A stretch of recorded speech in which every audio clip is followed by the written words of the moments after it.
பாட்டாளி மக்கள் கட்சிக்கு பயந்து கடலூரை கூட்டணி கட்சியின் தலையில் கட்ட துடிக்கும் திமுக.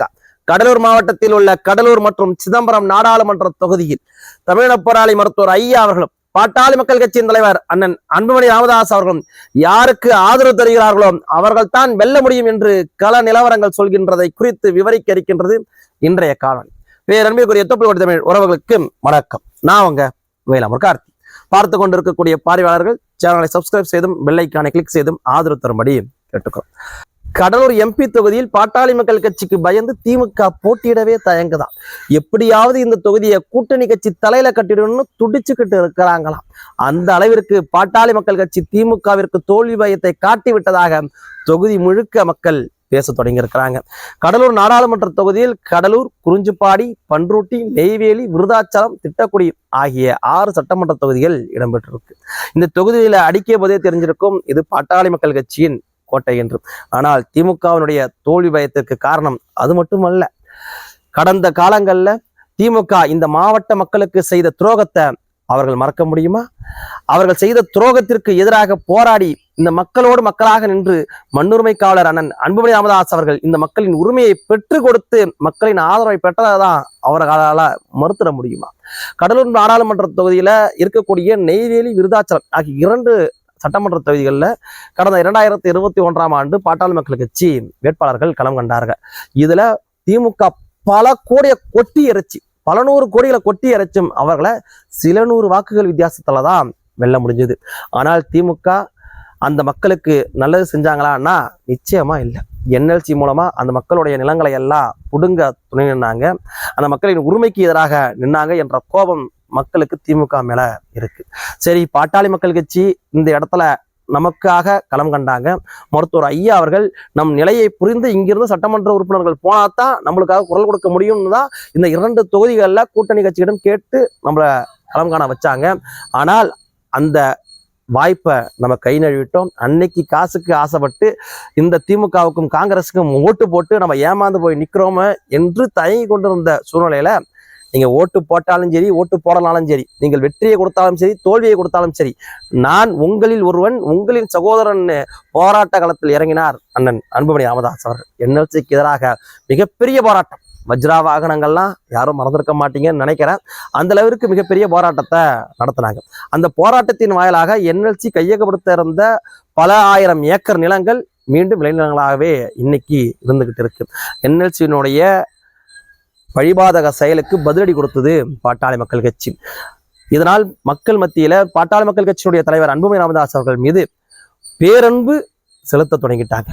இது நிரந்தரமாக பாட்டாளி மக்கள் கட்சியின் கோட்டையாக மாறி இருக்கக்கூடிய சூழ்நிலையும் உருவாக்கி இருந்துச்சுங்க. அது மட்டும் இல்லாம டிஆர்விஎஸ் ரமேஷ் இப்ப இருக்கிற திமுக எம்பி அவர் தான். அந்த டிஆர்விஎஸ் ரமேஷுக்கு மிகப்பெரிய அளவிற்கான புகழா இருக்கு. எப்படின்னு கேட்குறீங்களா? இந்த டிஆர்விஎஸ் ரமேஷ்க்கு எம்பியாக இருக்கும் போதே தன் நிறுவனத்தில் வேலை செய்த ஒருவரை அடித்து கொலை செய்த குற்றத்திற்காக குற்றவாளி என்று சந்தேகிக்கப்பட்டு சிறையெல்லாம் சென்றுட்டு தான் வந்தார். அந்த டிஆர்விஎஸ் ரமேஷை கம்பி என்ன வச்சது இதே பாட்டாளி மக்கள் கட்சி. நீ எம்பியாகவே இருந்தாலும் சரி, எப்பேற்பட்ட கொம்பனாகவே இருந்தாலும் சரி, அடிதட்டு மக்கள் மீது நீ கை வைத்தால் நாங்கள் களத்தில் இறங்குவோம் என்று அன்புமணி ராமதாஸ் அவர்கள் அவர்களின் தம்பிகளை களத்தில் இறக்கி அந்த நீதியை பெற்றுக் கொடுத்தார். இதையும் அந்த தொகுதி மக்கள் மறக்கலங்க.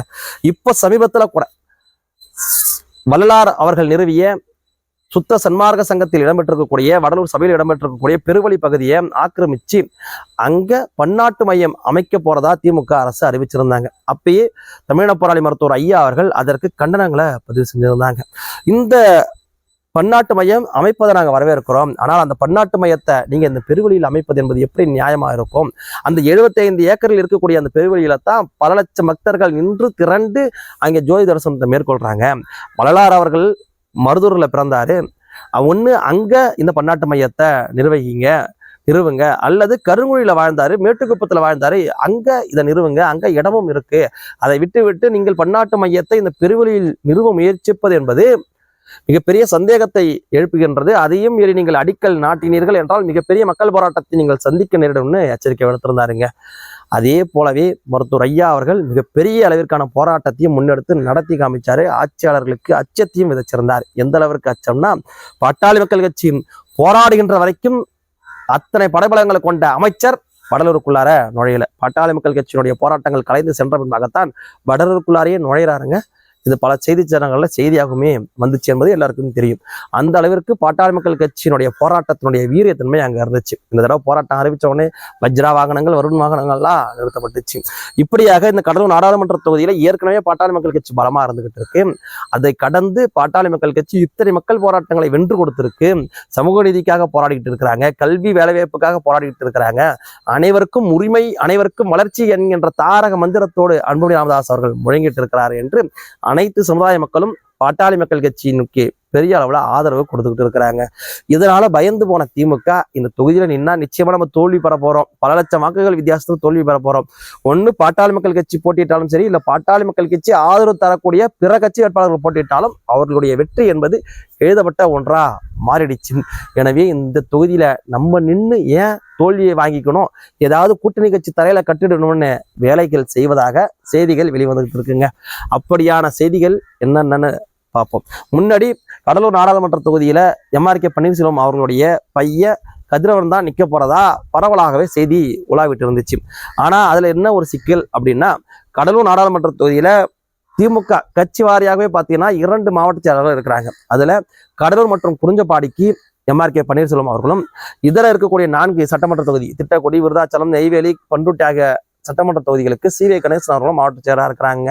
இந்த 2 மாவட்ட செயலர்களும் ஏக பொருத்தம். நிச்சயமா ஒருத்துக்கு ஒன்று ஒத்து போகாது.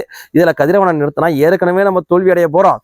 இதுல இவங்கள்ட்ட எதிர்ப்போட இருக்கிற எம்எல்ஏவும் பெரிய எதிர்ப்புன்னு தான் சொல்றாங்க. அங்க இருக்கக்கூடிய மற்ற எம்எல்ஏக்களுமே எம்ஆர்கே பன்னீர்செல்வத்துக்கு எதிர்ப்புன்னு சொல்றாங்க.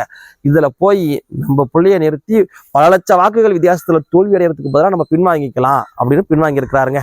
ஆனால் அதை கடந்து இன்னொரு திமுக வேட்பாளர்கள் தோல்வி அடைஞ்சாலும் அவர் ஒரு முகமா உருவாயிடக்கூடாது, எனவே இதை கூட்டணி கட்சி தலையில கட்டிடணும்னு பேச்சுவார்த்தை நடத்திருக்கிறாங்க. அப்படியாகத்தான் மதிமுகவுக்கு வலை போட்டிருக்காங்களாம். மதிமுக திருச்சி மற்றும் விருதுநகரை கேட்டதுக்கு வேறவா நீங்க விருதுநகர்லயும் கடலூர்லயும் இல்லைங்கன்னு சொன்னதுனால கடலூரை வேண்டான்னு மதிமுக உதறி தள்ளுறாங்க. அப்ப அவங்களுக்கும் தோல்வி பயம் வந்து போகுமா இல்லையா? பாட்டாளி மக்கள் கட்சியுடைய போராட்டங்கள் எல்லாம் அவங்களும் பார்த்தாங்களா இல்லையா? பாட்டாளி மக்கள் கட்சிக்கு கடலூர் நாடாளுமன்ற தொகுதி முழுக்க பரவலாக ஆதரவு இருப்பது என்பதை அவர்கள் அறிந்திருப்பார்களா அல்லவா? அதனால அவங்களும் பின்வாங்க தொடங்கி இருக்கிறாங்க. இருந்தாலும் முதலாளி சொல்றதான கேட்டாகணும்.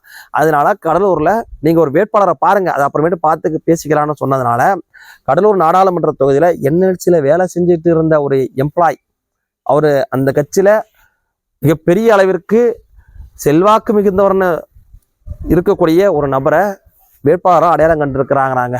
அந்த வேட்பாளர் நிறுத்துவதற்கான வாய்ப்பு இருக்குன்னு சொல்றாங்க. சரி, திமுக கையை கழுவிடிச்சு இந்த மாதிரி மதிமுகவுக்கு தள்ளுறான்றாங்க.